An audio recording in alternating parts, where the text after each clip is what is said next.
ہمارے ساتھ موجود ہیں بیورو چیف پشاور ہمارے سینئر اینالسٹ ظاہر شاہ شرازی صاحب، ان سے بات کریں گے۔ ظاہر شاہ صاحب، اب اس زمرے میں کس طرح سے دیکھ رہے ہیں اس پوری کارروائی کو؟ کیونکہ باقاعدہ طور پر اعتراض لگا کر جب استعفیٰ واپس بھیجا گیا، کہا گیا کہ جب تک یہ استعفیٰ میں منظور نہیں کر لیتا ہوں اس وقت تک کسی نئے وزیر اعلیٰ کے انتخاب سے متعلق کچھ بھی نہیں کہا جا سکتا، لیکن ابھی یہ خبر موصول ہوئی ہے، اس کی قانونی حیثیت پہ ذرا نظر ڈالیے گا۔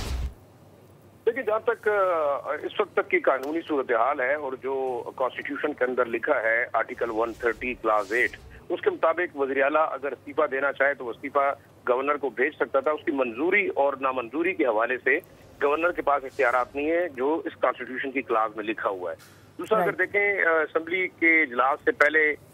جو ہے وہ اس کو دوران اپوزیشن لیڈر نے بھی یہی اناؤنسمنٹ کی کہ کیونکہ ایک وزیر اعلیٰ کا استعفیٰ منظور نہیں ہوا، لہٰذا دوسرے وزیر اعلیٰ اور کیبنٹ جب تک ڈی نوٹیفائی نہیں ہوتے دوسرے وزیر اعلیٰ کا انتخاب غیر قانونی ہوگا۔ اس کے بعد اسپیکر نے باقاعدہ رولنگ دیتے ہوئے تمام قانونی کلاس پڑھی اور انہوں نے بڑے تفصیلاً بتایا کہ آرٹیکل 130 کلاس 8 کے تحت جو ہے ضروری نہیں ہے کہ وزیر اعلیٰ کا استعفیٰ جو ہے وہ گورنر منظور یا ریجیکٹ کرے۔ دوسرا یہ بھی یہاں پہ ایک اہم ایشو ہے کہ 2 استعفے بھیجے گئے تھے، ایک 8 تاریخ کو جس کے بارے میں پہلے گورنر نے کہا کہ موصول ہوا ہے، میں اس پر فیصلہ کروں گا، بعد میں یہ اعلان کیا گیا کہ استعفیٰ نہیں ملا، لہٰذا جو ہے اس کے حوالے سے کچھ نہیں کہا جا سکتا۔ اب 11 تاریخ کو ریٹرن استعفیٰ بھیجا یا جس کی ریسیونگ بھی گورنر ہاؤس سے ہوئی۔ اب دونوں استعفوں کو ملا کے گورنر نے یہ اعتراض اٹھایا کہ دونوں کے دستخط آپس میں نہیں ملتے، لہٰذا آپ 15 تاریخ کو وزیر اعلیٰ کو سمن کیا، علی امین گنڈاپور کو۔ یہ تمام پروسیس اپنی جگہ پہ، لیکن اسپیکر نے اپنے اختیارات استعمال کرتے ہوئے رولنگ دی اور الیکشن کروایا، اور بقول اسپیکر خیبر پختونخوا اسمبلی کے آئینی طریقہ کار اسی طرح ہے جیسے کہ ہم کر رہے ہیں، لہٰذا اس میں کوئی ابہام نہیں ہونا چاہیے۔ یہ ضرور ہے کہ اس وقت اپوزیشن کے جو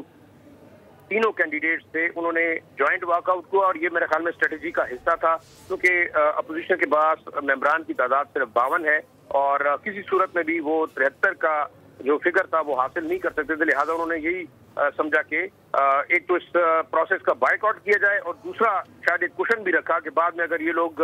عدالت جائیں یا عدالت سے ریلیف لینا چاہیں تو اس صورت میں میرے خیال میں پھر اس چیز کو کنٹروورشل بنایا جا سکتا ہے۔ بہرحال ایک ڈیموکریٹک پروسیس، ظاہری بات ہے کہ وزیر اعلیٰ کی ریپلیسمنٹ ہونی تھی، اور اگر دیکھا جائے اوور آل جتنے قانونی اینالسٹ ہیں ان کا یہ کہنا ہے کہ ایک لیڈنگ پارٹی ہے، اس کی ممبران کی تعداد موجود ہے، وہ اپنے لیڈر آف دا ہاؤس کو اگر چینج کرنا چاہے تو یہی طریقہ کار لکھا گیا ہے۔ یعنی ظاہر شاہ صاحب یہ کہا جا سکتا ہے کہ تمام تر قانونی کارروائیوں کو مد نظر رکھتے ہوئے اس کو پورا کرتے ہوئے یہ انتخاب ہوا ہے؟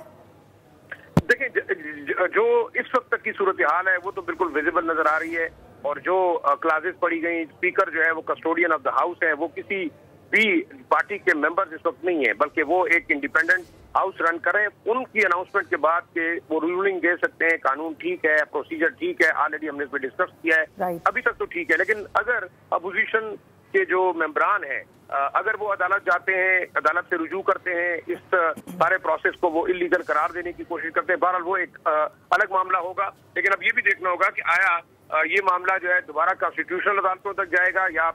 ہائی کورٹ کے لیول کے اوپر یہ فیصلہ ہوتا ہے۔ اب اس کے علاوہ یہ بھی بتاتا چلوں کہ اس وقت دونوں اپوزیشن اور جو حکومتی جماعت ہے تحریک انصاف، اس کے لیگل ونگ کے جو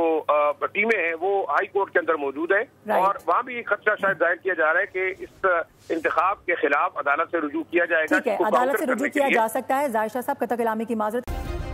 سبسکرائب کریں اور بیل دبائیں تاکہ کوئی خبر رہ نہ جائے۔